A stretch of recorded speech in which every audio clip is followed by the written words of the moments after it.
आदाब और जय हिंद साथियों। बहुत ही सनसनीखेज इस रिपोर्ट को पेश करती हूँ जहाँ पर एक लद्दाखी खुले आसमान के नीचे अनशन यानी कि भूख हड़ताल कर रहे हैं, जहां पर इनका ये कहना है कि मेन स्ट्रीम मीडिया उन्हें नहीं बता रही है, जबकि बहुत ही संजीदा और सुलझा मैटर है।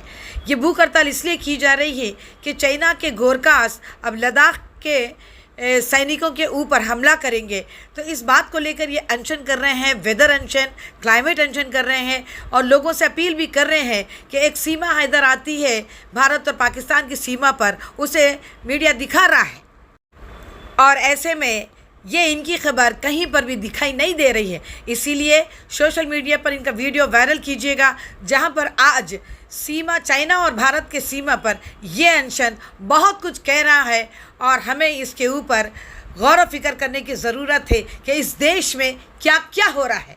लद्दाख को कोई उसका मुकाम नहीं मिला है, इसीलिए एक लद्दाखी की अपील ये है कि भारत और चाइना के बॉर्डर के बीच इनका अनशन मायने रखता है और मेन स्ट्रीम मीडिया इनके साथ खिलवाड़ कर रही है। शेयर कीजिएगा। नमस्कार जूले, ये आज मेरा चौथा दिन शुरू हो रहा है अनशन का और खुले आसमान में तापमान यहाँ पर -16 के करीब था। आप देख रहे हैं ये जो गिलास पानी से भरा था ये पूरा जम गया है और इस गिलास में तो एक विज्ञान का अनुसंधान हो गया है। ये भरा हुआ था कल रात को, अब ये उठकर ऊपर हो गया है, यानी कि जमने पर पानी का परिमाण वॉल्यूम बढ़ जाता है। इससे दिखता है टेबल पर जो पानी गिरा वो सब जम के ऐसा हो गया है। ऐसे में हम अनशन कर रहे हैं, मगर सबसे हैरानी मुझे ये है कि आज तक जो मेन स्ट्रीम मीडिया है भारत की, उसने इस आंदोलन का जो उथल पुथल इस सीमा पर हो रही है इसका जरा भी जिक्र नहीं किया। सीमा पार से एक सीमा हैदर आती हैं तो उन पर सैकड़ों घंटे चर्चा होती है, मगर भारत, चीन और पाकिस्तान के सीमा पर लद्दाख, इस पर जीरो चर्चा है। आपको पता है, मेरे ख्याल से तो आज भारत के इस सीमा पर हमारे सैनिक सबसे कमजोर स्थिति में हैं, क्योंकि यहाँ पर सबसे बड़े लड़ाकू माने जाते हैं लद्दाख स्काउट्स, सिख रेजिमेंट्स और गुरखा रेजिमेंट्स।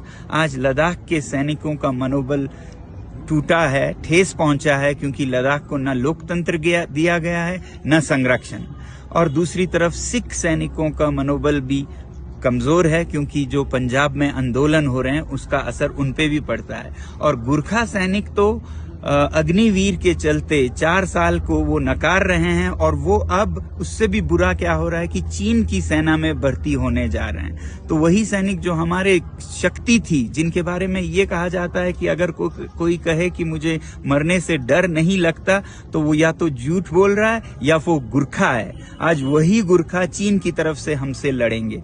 तो ऐसा उथल पुथल हो रहा है, मगर हमारी मेन स्ट्रीम मीडिया जरा भी चर्चा नहीं कर रही है। मेरी आपसे विनती है कि आप एक मीडिया बने और इन वीडियोस को शेयर करें और कहें इन हमारे भारत के मीडिया चैनल से, जो कि चौथी स्तंभ है, पिलर हैं डेमोक्रेसी के, कि वो अपना फर्ज निभाएं। मुझे नहीं समझ आता है वो रात को कैसे सोते होंगे इस तरह के दोगलापंथी में। मुझे उम्मीद है कि आप सब लद्दाख का समर्थन करेंगे, भारत के सीमा की सुरक्षा का समर्थन करेंगे, क्योंकि लद्दाख के संरक्षण में ही भारत की सुरक्षा है। धन्यवाद।